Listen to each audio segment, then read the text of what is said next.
Welcome to the Common Core Geometry Regents held on June 2nd of the year 2015. Let's go ahead and look at part 1, which includes 24 questions. Each question is awarded a total of 2 points or 2 credits. For question number 1, which object is formed when right triangle RST shown below is rotated around leg RS? So we are particularly referring to this leg RS, and we want to rotate the object around RS. So what's going to happen is we're going to have the leg RT replicated on this side. So let's go ahead and replicate that. So if I redraw the line RT,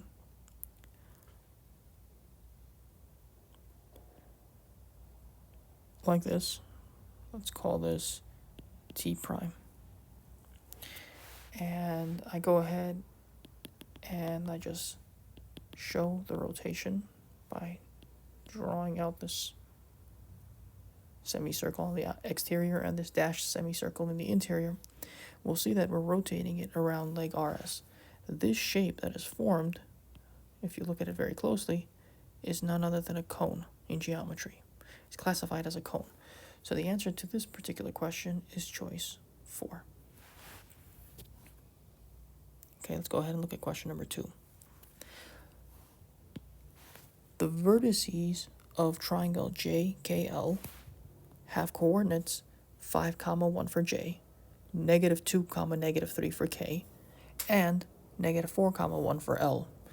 Under which transformation is the image triangle J prime, K prime, L prime not congruent to triangle JKL? So we're looking for a scenario, a case, in which they will not be congruent. Let's look at our choices here. So for choice 1, a translation of 2 units to the right and 2 units down. So one thing you need to know is that a translation, what it does is it preserves the shape and size of the object. So therefore, it will be congruent. So this is not it. Number 2, a counterclockwise rotation of 180 degrees around the origin. This will also preserve the image, and therefore it will be congruent. So this is not it either. A reflection over the x-axis. A reflection doesn't change the shape or the size of the object. It just flips it over. So this is not it either. We're looking for when the case would be that it's not congruent. A dilation with a scale factor of 2 and centered at the origin would in fact be the scenario in which the object will not be congruent, because dilation, in this case, would increase the object. So, for example, imagine I had the object JKL here in this triangle. So I'm going to call this J, K, and L. Now, a dilation of a factor of 2, so let's call it a D subscript 2, would give me a much larger object, so a much larger triangle, which we would dub the name J prime, K prime, L prime. Do you see how these two objects, the side lengths, are not the same? If this was A, this would be 2 times A, and if this was B, this would be 2 times B, and if this was C, this would be 2 times C. The distance from J to L is half the distance from J prime to L prime. So therefore, they can't be congruent. Congruent would mean that all the sides have the same length, the same distance. So the scenario in which the 2 triangles will not be congruent is in the case where you have a dilation that is at play. So choice 4 is the correct answer. Let's go ahead and look at question number 3. In question number 3, we have the center of a circle. So let's draw the center of the circle. Here's our circle, and in geometry, and in any type of mathematics, we name a circle based on its center. So here we have the center, we call it Q. Its coordinates, so let me just write the coordinates here, is 3, -2. If the circle passes through the point R, which is located at 7, 1, what is the length of its diameter? So at some point, this circle here is going to touch a point which will be located, let's say, right here. Let's draw that out. The point R, which is located at 7, 1. So, of course, from the center to that point, so this was the center, from the center to that point is known as the radius. So, if I find from the center to the point R, that distance, that would be the radius. And then to find the diameter, I would all I would have to do is I would just multiply it by 2. So let's find the distance. So we need to remember the distance formula. So the distance formula is the following. It is the square root of x second minus x first squared plus y second minus y first squared. Now, what are the 2 points we're using? We're using the point Q, which is located at the point 3 comma negative 2. So this will be our x1 and that will be our y1. And then we have the point R, which is at the point 7 comma 1, and that will be our x2 and y2.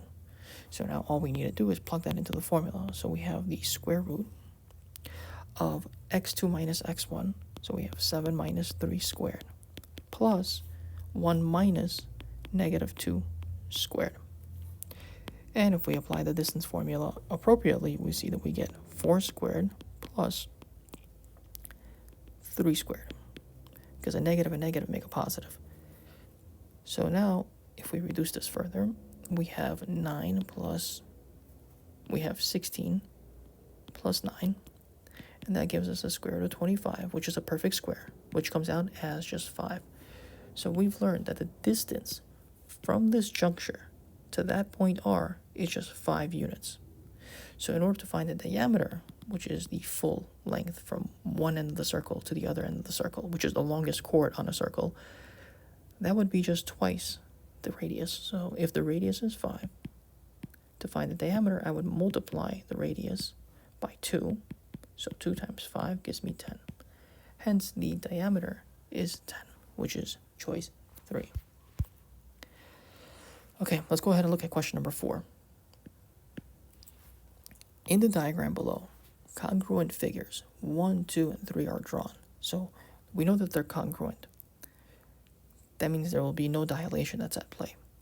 Which sequence of transformation maps figure 1 onto figure 3 and then figure 2 onto figure 3?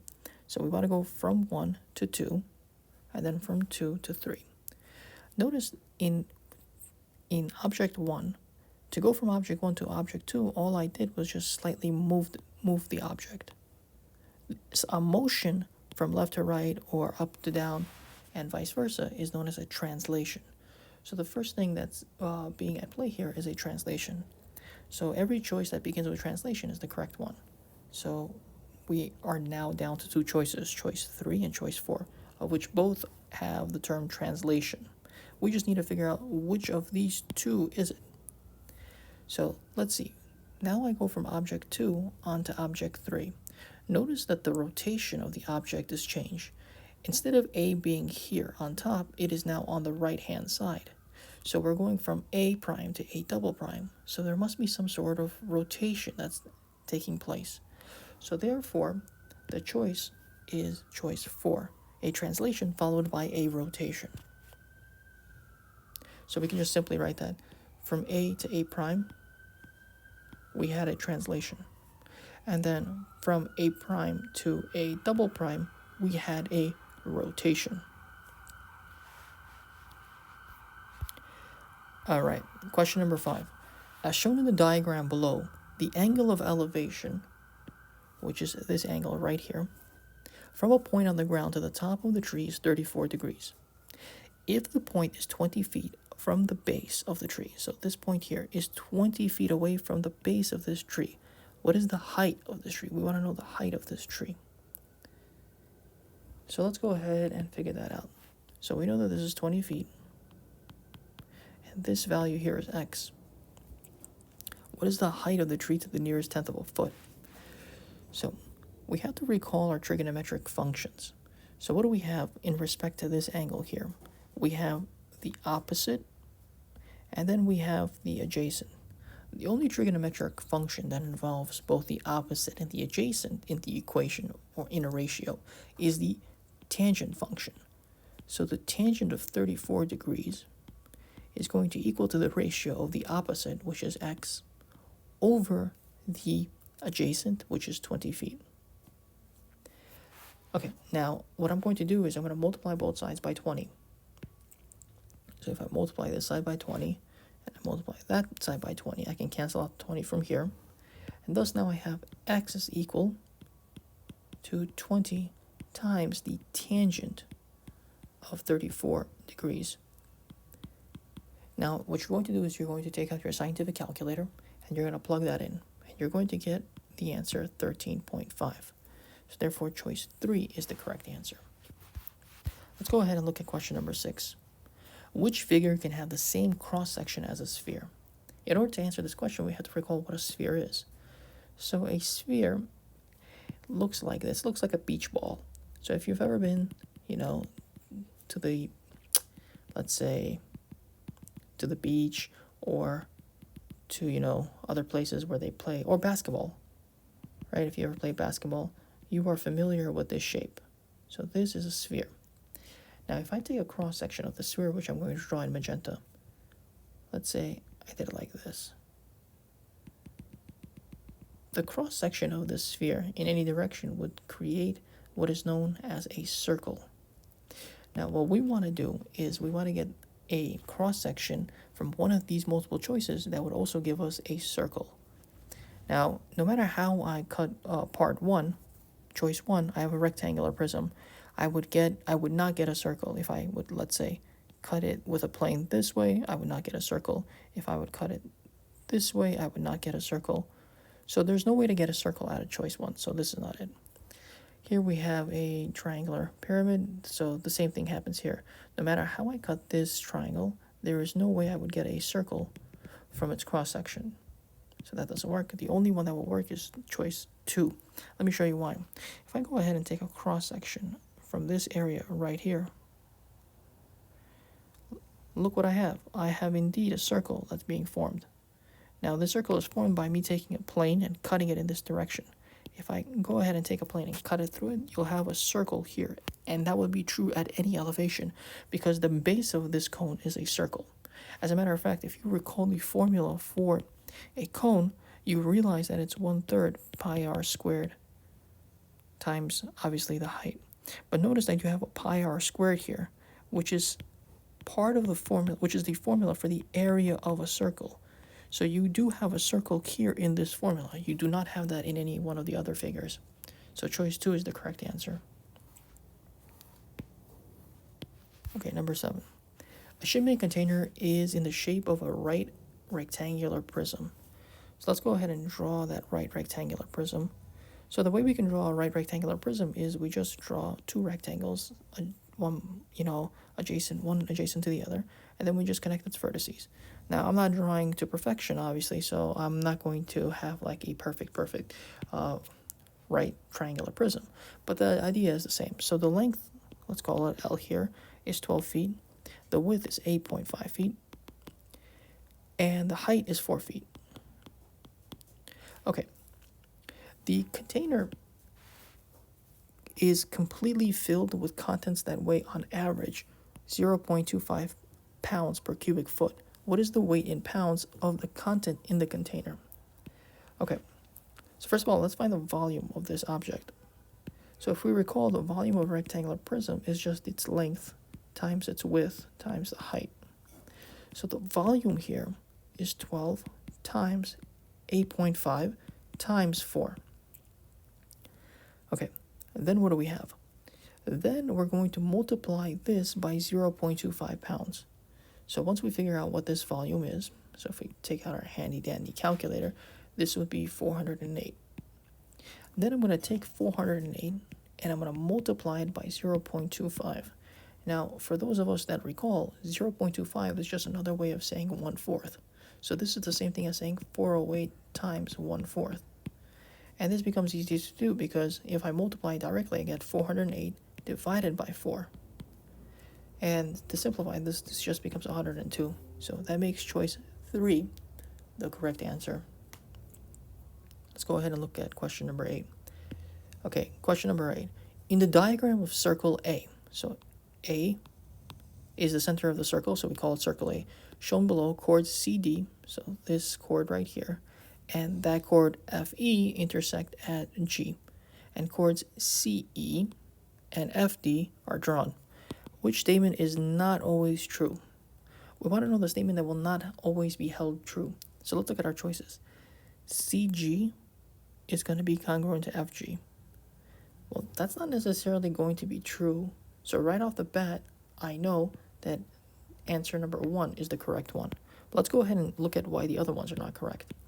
So let's look at choice 2, because the other ones are always going to be true. So angle CEG, CE and G, so this angle here has to be congruent to FDG, this angle here. So again, this angle here has to be congruent to that angle there. That's true because they intercept the same arc. So angles that intercept the same arc have to be congruent. So this one is true. We're looking for something that's not true. What about number 3? Well, they're saying that CE, chord CE, over the chord EG is the same as the chord FD divided by the chord DG. This is true for the reason I'm about to show you. But before I explain choice 3, let me explain choice 4. Because then it'll explain why choice 3 makes sense. In choice 4, we have CEG, triangle CEG, this triangle right here, CEG, being congruent to triangle FDG, that triangle there. I want to explain how that could be being similar to that triangle. So why are they similar?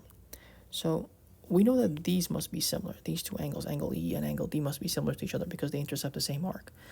And now we have another angle, two sets of angles that are the same because of vertical angles. So angle CGE is going to be congruent to angle FGD because vertical angles are congruent.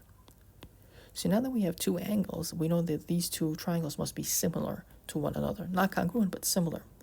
When you see that two triangles are similar, you can actually write out proportions. Because you have something known as similar triangle proportionality. So therefore, choice 3 will make sense.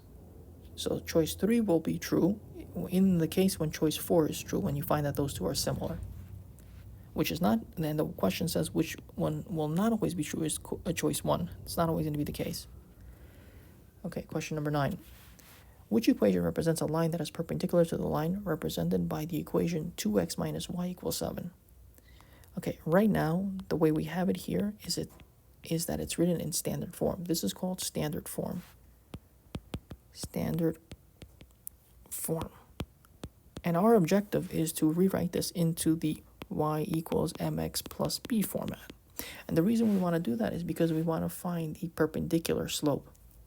So what we're going to do is we're going to go ahead and add y to both sides. So when we add y to both sides, we get that 2x is equal to 7 plus y. And then we're going to go ahead and subtract 7 from both sides. So that's going to give us the following. So we're going to get, I'm just going to write the y on this side. Y is going to equal to 2x minus 7. Now that we have the equation in the format y equals mx plus b, notice that the slope of our equation here is 2. The question asks us to find a perpendicular slope. So to find the slope perpendicular, which I'm going to indicate with m and then a subscript indicating perpendicular, you need to find the negative reciprocal. The way you find the negative reciprocal is that you write it as 1/2 and then negate it. So remember, when we had m equals 2, this was really just 2 over 1. And to find its reciprocal, you just flip the denominator with the numerator. You flip the denominator with the numerator, and then you multiply it by a negative.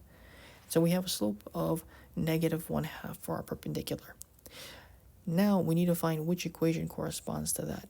Now you notice that the b value is not important. So everything that has a slope of negative 1/2 will be the choice that we're looking for. So choice 1 is the correct answer. It's the only one that has negative 1/2 as a slope. Okay, number 10. Which regular polygon has a minimum rotation of 45 degrees to carry the polygon onto itself? So which type of shape would require only a 45-degree rotation to then return back to its original position? So in order to do this, all you need to do is take the number n, which is the number of sides of the polygon, and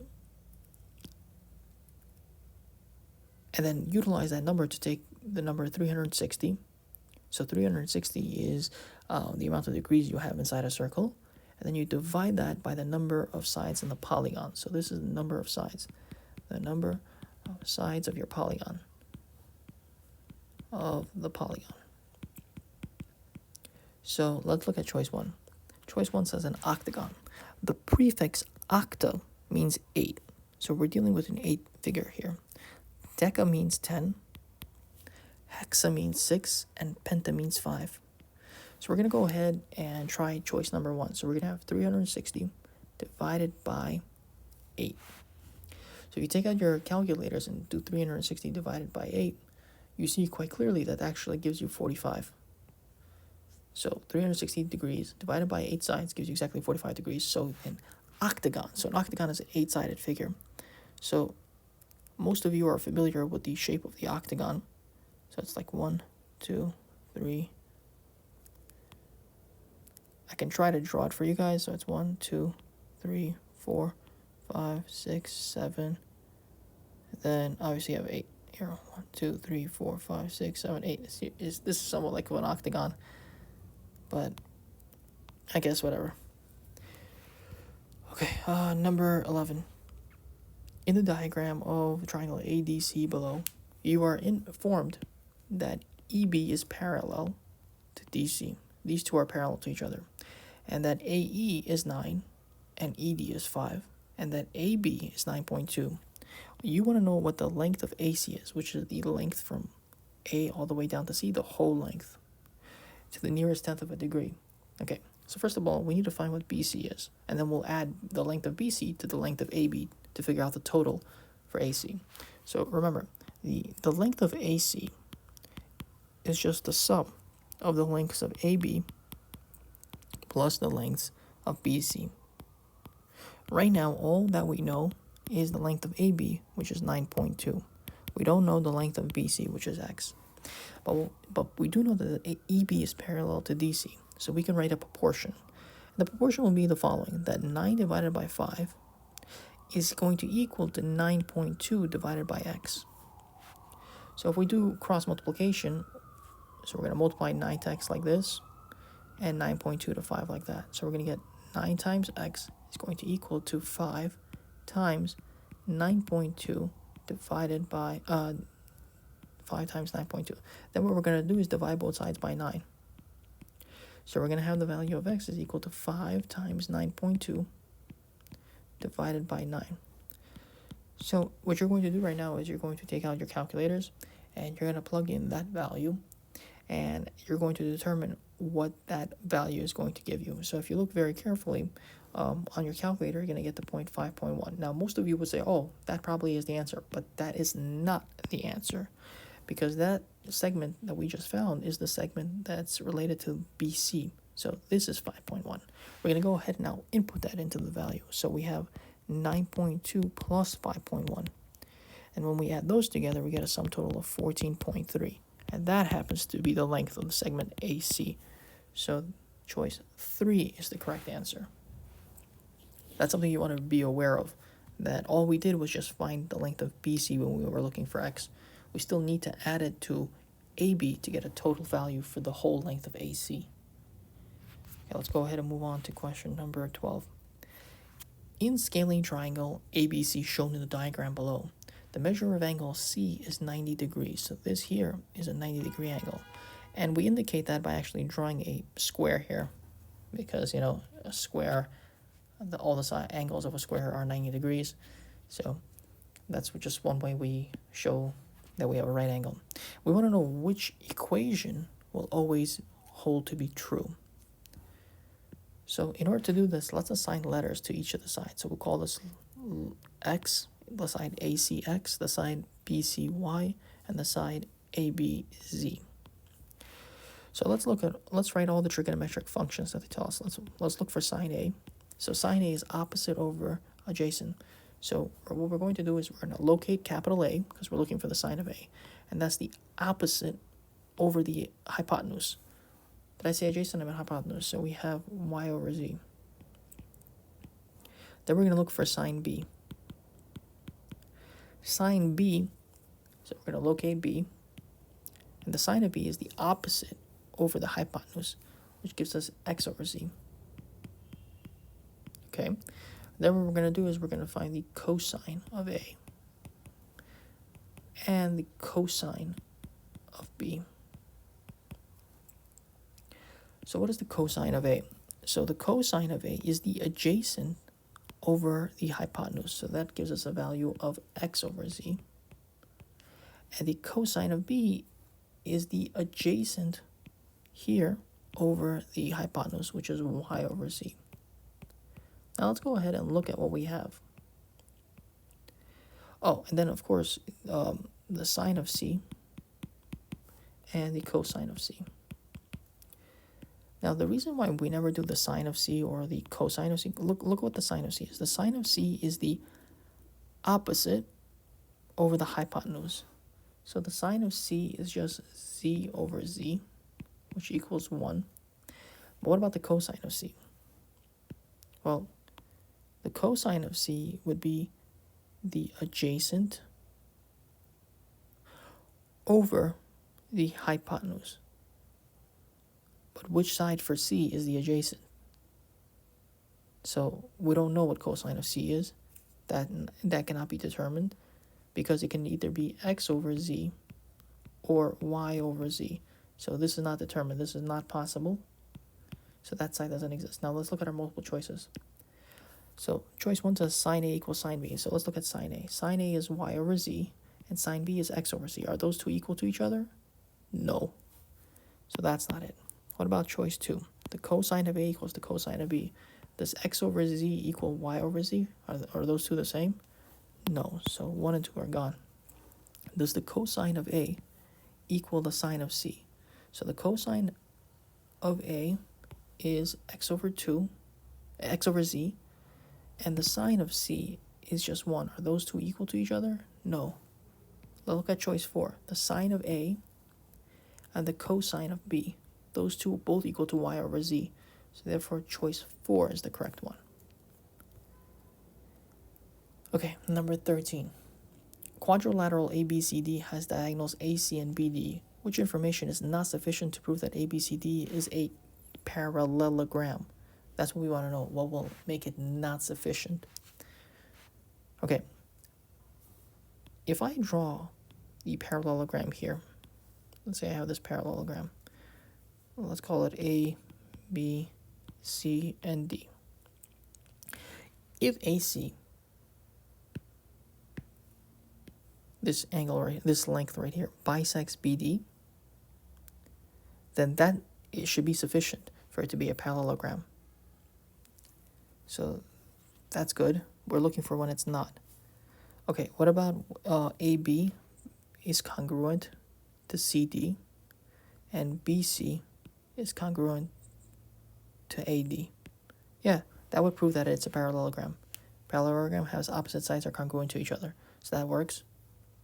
So 1 works and 2 works. Let's see 3. AB is congruent. So AB is congruent to CD, and it's also parallel to that same side. That would be also sufficient. If you have an object, a quadrilateral, in which the same sides are congruent to each other, opposite sides are congruent to each other, and parallel to each other, then that would be sufficient to prove that it's a parallelogram. What would not be sufficient would be a scenario where you say, okay, if AB was congruent to CD, but BC was parallel to AD, if one pair of opposite sides are congruent, but another pair of opposite sides are parallel, this doesn't tell you anything about the quadrilateral being a parallelogram. As a matter of fact, for instance, you might have this kind of shape. You could have this kind of shape where this side is parallel to this side, and these two might technically be congruent to each other. Might. I'm not saying necessarily it is, but it doesn't guarantee that you have a parallelogram. So this is your answer, choice 4. Choice 14. The equation of a circle x squared plus y squared plus 6y is equal to 7. What are the coordinates of the center and the length of the radius of the circle? So first of all, you have to recall the formula for a circle. So the formula is of the form x plus h squared plus y plus k squared is equal to r squared. So that's important to know. Now the question is, how do you utilize that in this equation? So in order to utilize this, you have to recall a few things. One thing is the completing the square method. So the completing the square method is of the following format. So we have x squared plus y squared plus 6y equals 7. So you're going to take the second term here, divide that by 2, and then square it. So you have x squared plus y squared plus 6y. Take the 6 divided by 2, you get 3. When you square it, you'll get 9. So you're going to add 9 to the left side. And whenever you add something to the left, you also have to add it to the right side in order for that value to remain balanced. For the equation to remain balanced on both sides. So you get 7 plus 9 on this side. Now to rewrite this equation, you're going to get x plus 0 squared plus y plus 3 squared equals to 16. Now, the center is always going to be opposite the values of the points you got here. So the center HK will be the opposite values. So you'll have 0, comma, negative 3 for the center. So that's the center. The radius, this value here, is the radius squared. In order to get the radius, you're just going to take the square root of that value on both sides. So r is going to equal to 4. So which choice corresponds to that? That's going to be choice number 2. It's important to know these formulas in order so that you get the correct answer. Otherwise, the answer will be completely incorrect. Okay, let's go ahead and move on to the next equation. Oh, I meant to say these are supposed to be minuses. Those are supposed to be minuses. The HK is going to be the opposite of that value. So it's not plus, it's minus. Okay, number 15. For number 15, we're going to have a triangle ABC and the triangle DF, which are drawn below. They tell us that the length of AB is 9, and the length of BC is 15. And the length of DE is 6, and the length of EF is 10. Which statement must be held to be true? Which statement is true? So let's see. For choice 1, we have angle CAB. So they're telling us this angle is going to be congruent to this angle here. Well, I don't know about that, but they did tell us in the given that angle B, this angle here, is congruent to that angle there. So those two angles are congruent.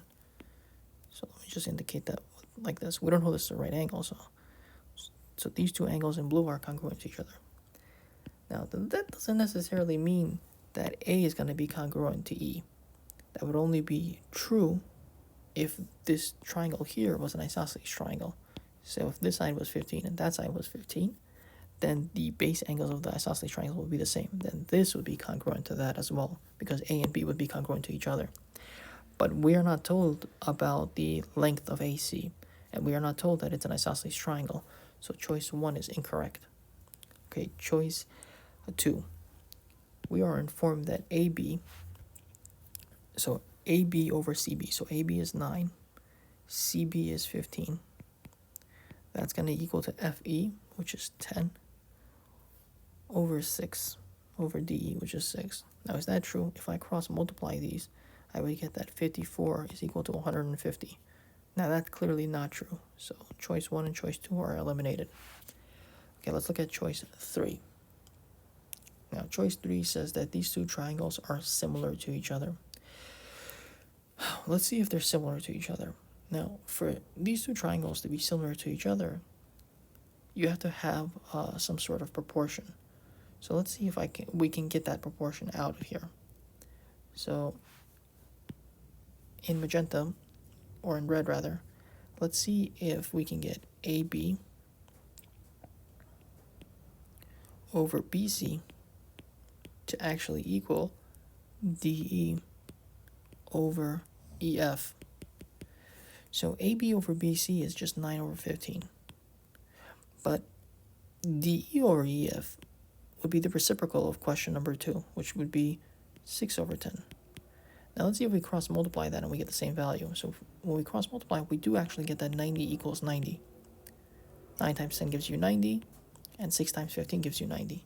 Since these two are equal, that means that these two triangles are similar to each other because they share an angle that is the same. Another angle that's the same. Not necessarily A, but they share another angle that is the same. So that is actually true. Now, why is choice 4 incorrect? They're saying AB over DE. So AB is 9, DE is 6. That's going to be equal to FE, which is 10, over CB, which is 15. Now, if you cross multiply, you would clearly see that 9 times 15, so that gives you 135. That does not equal to 6 times 10, which is 60. So this is clearly not it. So you see clearly that the correct answer is none other than choice 3. Number 16. If triangle ABC is dilated by a scale factor of 3, which statement is true of the image triangle A prime, B prime, C prime? So here I have triangle ABC. Let's call it ABC.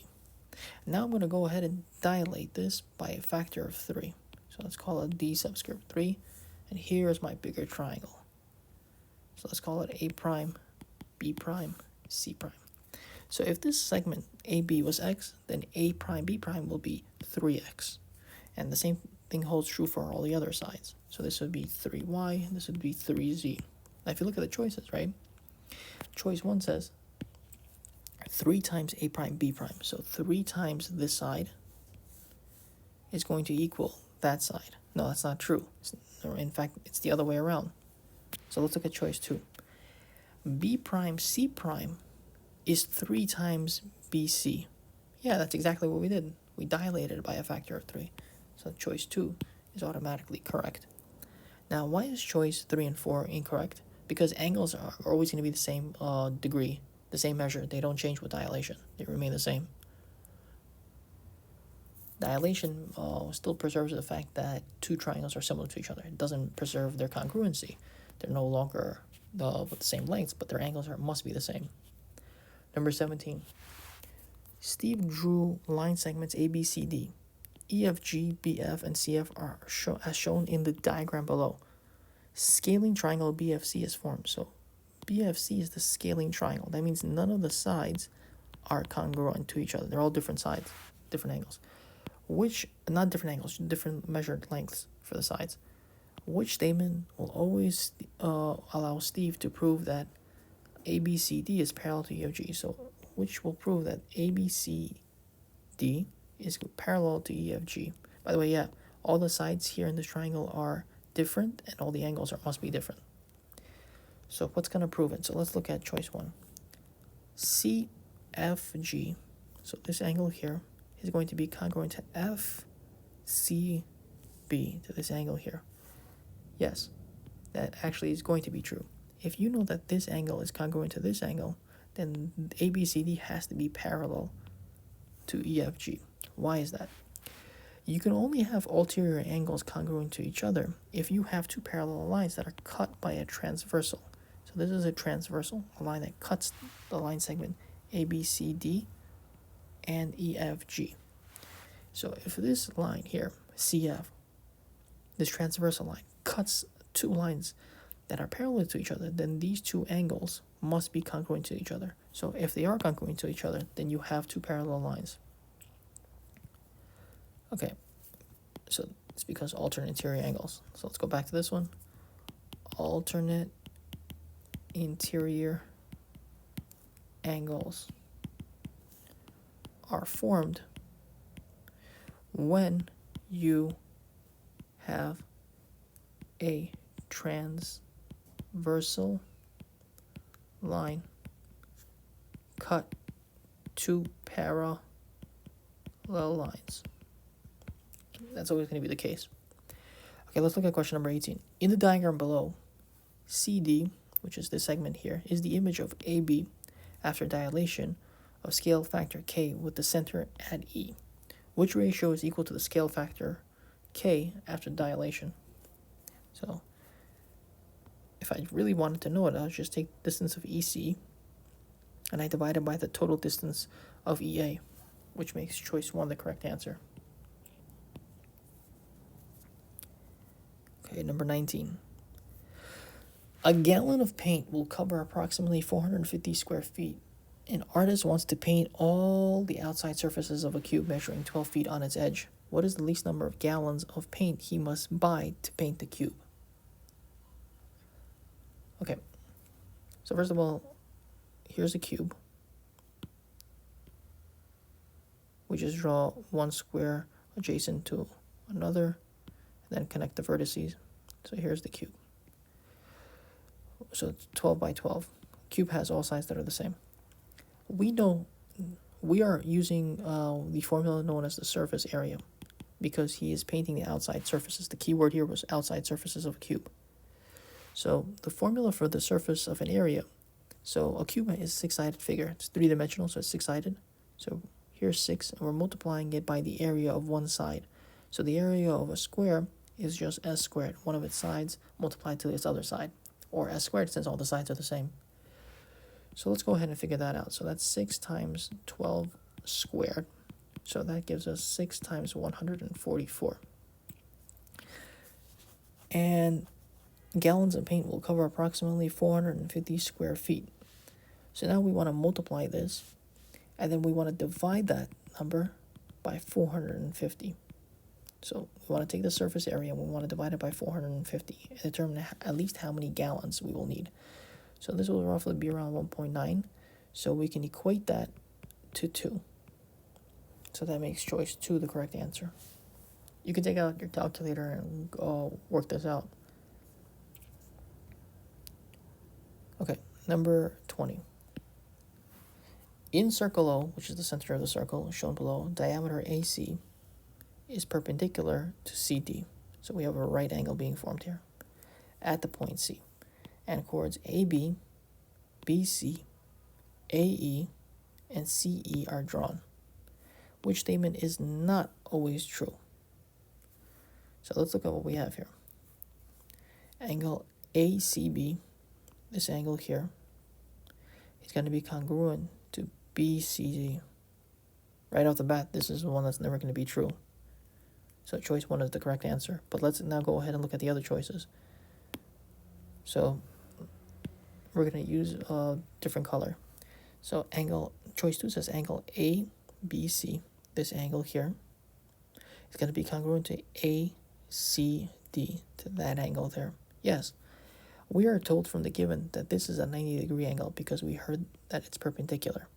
So that's 90 degrees. How are we going to prove that ABC is 90 degrees? Well, the arc that it intercepts is arc AC, which is 180 degrees. So measure angle B is an inscribed angle. So that inscribed angle has to be half the length of the arc AC. So if this is 180 degrees, then this must be 90. So these two are actually always going to be congruent to each other. So that's true. We want to show what's not true. Okay, choice 3. Choice 3 says BAC, which is this angle here, is always going to be congruent to DCB. Okay, let's prove why that's going to be the case.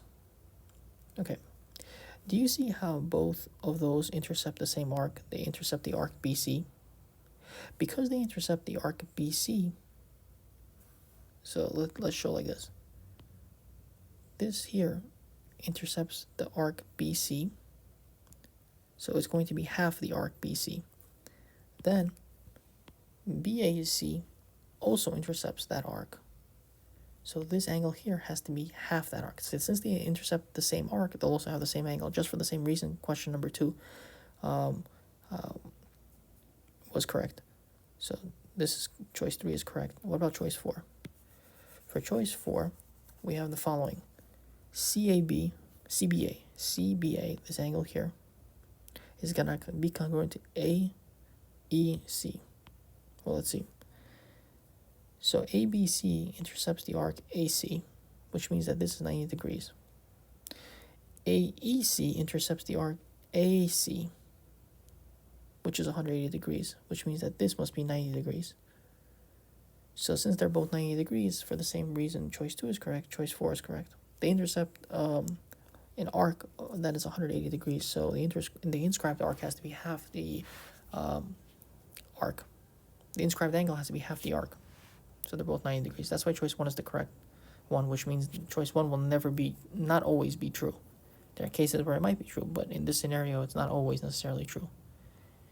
Okay, in the diagram below, triangle ABC is similar to DEC.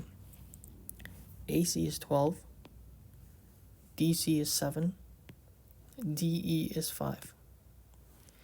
And the perimeter of triangle ABC is 30. So the perimeter here is 30. What is the perimeter of triangle DEC? We want to figure out this perimeter here. Okay, so all we need to do is get a ratio. So I can write the ratio of AC over DC, and then I can multiply that by 30, because AC over DC will give me the scale factor, because I'm looking for the perimeter of DC, so I'm going to go from AC to DC. So that's the same thing as saying 12 over 7, and then multiplying it by 30. So if you have your calculators, you can go ahead and multiply that out, and that would give you roughly 17.5. Right, because if you take 30 and you divide it by 7, you get close to 4 something, 4 point something, right? Oh no, it's supposed to be the other way around. It's supposed to be DC over AC times 30. So you're going to get 7 over 12 times 30. Right. So 30 divided by 12, so 7 times 30 is 210, and then you're going to divide that by 12. We can do it the long way. Here, 12 goes into 210 how many times? So 12 goes into 21 one time, subtract 12, you get 9. Then 12 goes into 97 times, so that's 84. We get left over 6. We bring down a 0 by annexing, so that means there must be a decimal here. 12 goes into 60 exactly 5 times. So we have choice 4 as the correct answer. Right, so it's DC over AC, because we want to find the perimeter of DC. We already know the perimeter of ABC. So it's DC over AC times 30. Number 22. The line 3y equals negative 2x plus 8 is transformed by a dilation centered at the origin. Which linear equation could be its image? So let's rewrite this. We have 3y equals negative 2x plus 8. Try to rewrite this in standard form. So standard form is the goal to rewrite this. So we're just going to add 2x to both sides. So if I add 2x to both sides, I get 2x plus 3y equals 8. Now, which equation has this form on the left-hand side? That's going to be your answer, because the dilation of a circle, of a line, does not change the line, the form of the line. The slope is going to be the same. So if the slopes are going to be the same, then dilation doesn't change the slope. So if the slopes are the same, the standard form on the left-hand side must be the same. So choice 1 is correct, because it's the only one that has 2x plus 3y. Okay, number 23. A circle with a radius r of 5 was divided into 24 congruent sectors. The sectors were then rearranged as shown in the diagram below. To the nearest integer, what is the value of x? So we want to know this length from this point to that point. That whole length we want to know. Well, look at what they're doing here.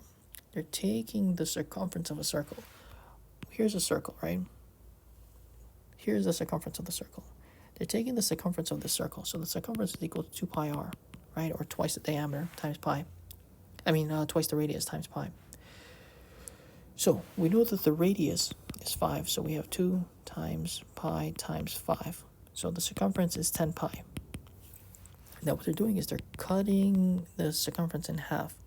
So we have the circumference equaling to 31.4. And then we're dividing that, because then we just want to find this side. So 31.4 divided by 2 gives us approximately 15.7, which when we round it gives us 16 to the nearest integer, which makes choice 2 the correct one.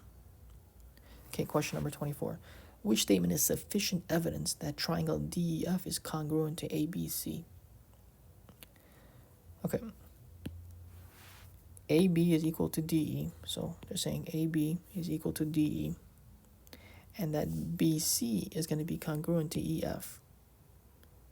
If they tell you two sides are congruent to each other, that doesn't tell you anything about the third side. So this is not it. Choice 1 is not it. Choice 2. They're telling you that angle D is going to be congruent to angle A, and then angle B is going to be congruent to angle E, and then angle C is going to be congruent to F. So what? That means they can be dilated. This triangle can be some factor of this triangle. And dilation does not preserve congruency. It's not a rigid body motion. So this is not it. Number 3, there is a sequence of rigid motions that maps AB to DE, BC onto EF, and AC onto DF. Yes, whenever you hear the word rigid motions, you are almost certain that that's your answer. Now, choice 4 also has the word rigid motions. But what is choice 4 talking about? There's a sequence of rigid motions, so that part's good, that maps point A onto point D, AB onto D. We don't care about mapping points. Mapping points doesn't help us. We need length segments. If the length segments are all mapped to each other by some rigid body motion, then those two must be congruent to each other.